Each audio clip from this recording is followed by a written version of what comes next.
मेरे इज्जतदार माँ बहनों गैर नौजवानों, आप तमाम का बहुत शुक्रिया कि आपने अपना कीमती वक्त निकाल कर आज इस इंसाफ के कारवान की नुक्कड़ सभा में आपने शिरकत की। हजारों की तादाद में आपने आज यहाँ जमा होकर इस नुक्कड़ सभा को आपने जलसे आम में तब्दील कर दिया। मैं आपका बहुत शुक्रिया अदा करता हूँ। और जालिम और गद्दार ने समझा कि नुक्कड़ सभा में लाइव बंद कर देने से हमारी नुक्कड़ सभा नहीं होगी।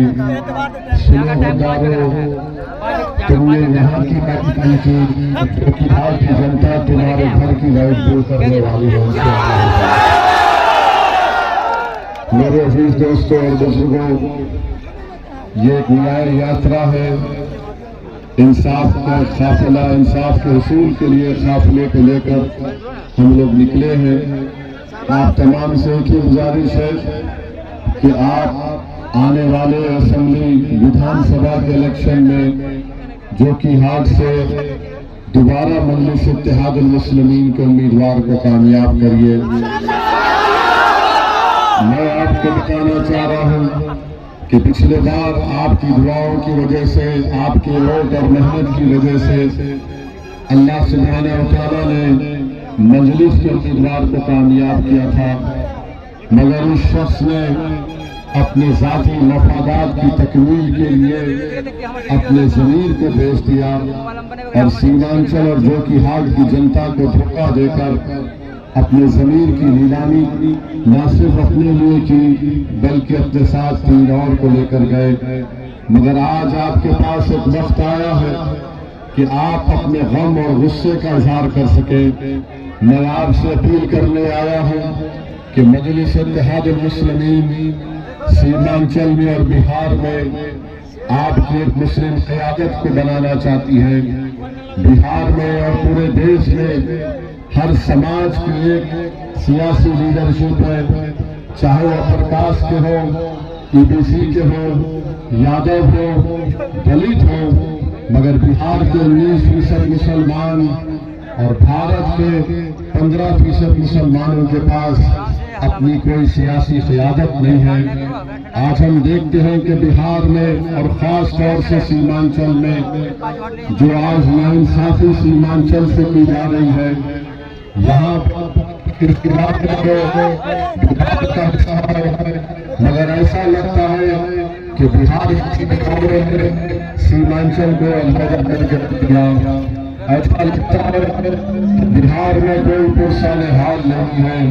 मेरे अजीज दोस्तों और बुजुर्गों, हम आपसे अपील करने आए हैं कि जब विधानसभा का चुनाव होगा, क्या आप मजलिस इत्तेहादुल मुस्लिमीन के पतंग छाप निशान पर बटन दबा कर वोट डालेंगे?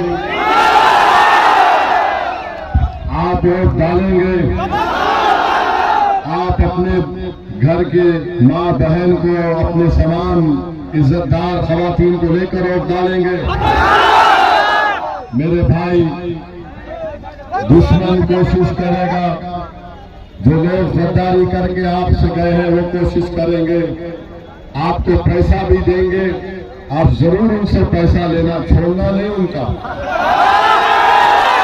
जरूर लेना उनसे, लेके जेब में रख के बोला, आगे बढ़ के बोला, ये काम आपको करना है। उन्होंने आपको धोखा दिया। आप अगर कोई पैसा देते बराबर लो, ये बहुत पैसा कमाए गरीबों का खून चूस कर, ये सीमांचल की जनता को गरीब रखकर अपनी तिजोरियों में इजाफा किया। मेरे अजीज दोस्तों और बुजुर्गों, हम यही चाहते हैं कि सीमांचल में इंसाफ हो।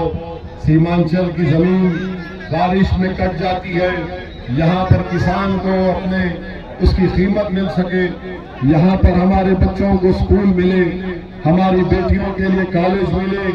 इस सीमांचल में यहाँ पर एम्स बने, यहाँ पर पटना हाई कोर्ट की एक बेंच बने, यहाँ पर रेलवे स्टेशन बने, यहाँ पर रेलवे ट्रैक डाली जाए, यहाँ पर पुल बने, ये सब काम करना है। आप जानते हैं कि जोकीहाट में क्या रोड है या नहीं है? इस शख्स ने 5 साल में कुछ नहीं किया। तेजस्वी उप मुख्यमंत्री थे, उसके पास जाकर तलवे चाट रहे थे। अख्तरुल ईमान एक MLA रह गए। अख्तरुल ईमान ने अपने विधानसभा में 800 करोड़ के काम मंजूर करवाकर उस काम को भी शुरू करवा दिया। एक 200 करोड़ का एक ब्रिज अख्तरुल ईमान साहब की विधानसभा में अभी तामीर चल रही है। ये गए थे अपने साथ 4 MLA को तोड़कर, इनको मिल गए, पैसा मिल गया होगा, मगर इन्होंने अपनी अपनी विधानसभा की जनता के लिए कुछ काम नहीं किया। तो बहरहाल मेरे अजीज दोस्तों और बुजुर्गों, हमको मुत्तहिद रहना है और हम नरेंद्र मोदी को और अमित शाह को भी पैगाम देना चाहते हैं कि खबरदार, सीमांचल की जनता को आप बदनाम मत करिए। मोदी यहाँ पर आकर कहते हैं, मोदी अमित शाह यहाँ पर आकर कहते हैं कि सीमांचल में बांग्लादेशी है। मोदी जी, सीमांचल में कोई घुसपैठी नहीं है। हाँ, दिल्ली में मोदी जी आपकी एक बहन है जो बांग्लादेश की जनता ने उसको भगा दिया था, उसको लाइए सीमांचल से, हम उसको बांग्लादेश का रास्ता दिखाते हैं, चले जाओ यहाँ से। खबरदार, बीजेपी RSS को ये कोई हल नहीं पहुंचता कि सीमांचल की गरीब जनता पर इस तरह का गलत इल्जाम लगाए। सुन लो बीजेपी RSS वालों, तुम्हारा इल्जाम का जवाब इंशाअल्लाह ताला जोकीहाट और सीमांचल की जनता पतंग छाप पर वोट देकर तुमको बताएगी। यहाँ पर भारत से मोहब्बत करने वालों की सरजमीन है। सीमांचल में कोई बाहरी नहीं है। सीमांचल वो जगह है जहाँ पर भारत से मोहब्बत करने वालों की सरजमीन है। तो सुन लो मोदी RSS, तुम आकर हमको अब्दुल वतनी का सर्टिफिकेट मत दो। अगर तुमको जरूरत है तो हम तुमको बताएंगे वतन से कैसी मोहब्बत की जाती है। तीसरी बात मेरे अजीज दोस्तों और बुजुर्गों, मोदी, अमित शाह, नीतीश कुमार, चिराग पासवान और कुशवाहा साहब ने एक काला कानून बनाया है वक्फ के ऊपर। इस कानून के जरिए बिहार और पूरे देश की मस्जिदों को छीनने की कोशिश की जाएगी, दरगाहों को छीनने की कोशिश की जाएगी, खानखाहों को वीरान करने की कोशिश की जाएगी, कब्रिस्तान की जमीन पर कब्जा करने की कोशिश की जाएगी। जो वक्फ की जमीन पर काबिज है उनको मालिक बनाने के लिए कोशिश की जाएगी।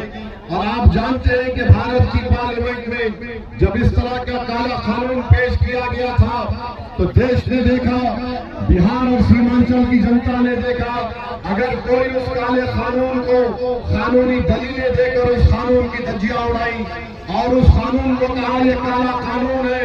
हमने बीजेपी के 300 NDA के MPs के सामने हमने कह दिया, हम इस कानून को नहीं मानते, ये कानून भारत के संविधान के खिलाफ है और असदुद्दीन ओवैसी ने उस कानून को मुत्तहिद रहिए। मजलिस आपकी पार्टी है, मैं भी मर जाऊंगा तो इंशाअल्लाह मजलिस बाकी रहेगी, देखना इंशाअल्लाह। मजलिस को आप लोग आके लेके करेंगे। ये मुस्तकबिल तुम्हारा है, तुम मजलिस को लेकर आगे बढ़ोगे, तुम नेता बनोगे इंशाअल्लाह ताला।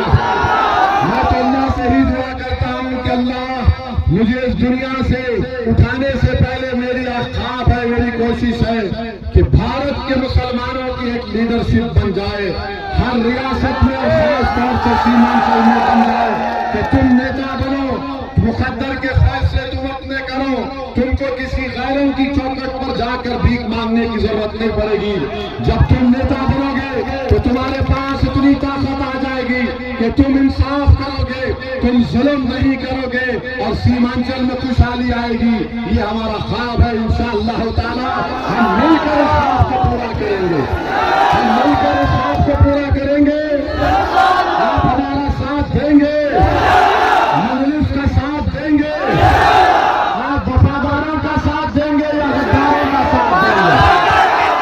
आप वफादारों के साथ हैं और हम गद्दारों का साथ नहीं देंगे। शुक्रिया।